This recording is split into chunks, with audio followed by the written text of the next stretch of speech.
ఏమైందమ్మా అసలు? ఒక 2 నిమిషాలు ప్లీజ్ ఏమైంది అసలు? ఏంటి? అంటే ఏమైంది? అబ్బాయిని ఎందుకు చంపారు? ఎవరు చంపారు? ఎట్లా చనిపోయాడు అబ్బాయి? పాపం కొడుతుంటే వాడు అడ్డం వచ్చినాడు. ఎందుకు కొడుతున్నారు పాపం?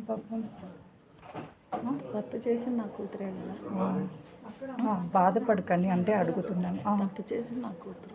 వాడు ఎవడో కూడా మనకు ముఖం తెలియదు. తప్పు చేసింది మన పాప అయినప్పుడు మనమే మందలిచ్చుకోవాలి మన పిల్లలు. అవును. ఇప్పుడు పక్కన వాళ్ళని కొడితే ఎవడో బిడ్డను కొడితే మనకు ఊరుకుంటారా? అవును.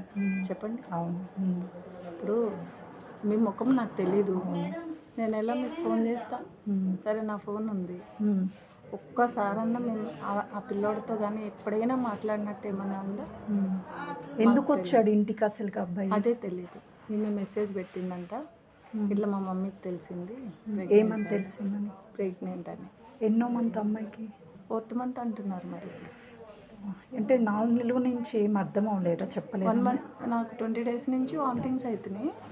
వామిటింగ్స్ అయితే హాస్పిటల్ తీసుకెళ్ళాను నవంబర్ 18th. తీసుకుని వెళ్తే టైఫాయిడ్, యూరిన్ ఇన్ఫెక్షన్ అని చెప్పారు. ఫుల్గా జ్వరం వచ్చి రిపోర్ట్స్ ఉన్నాయి. సరేలే, వామిటింగ్స్ తగ్గట్లేదు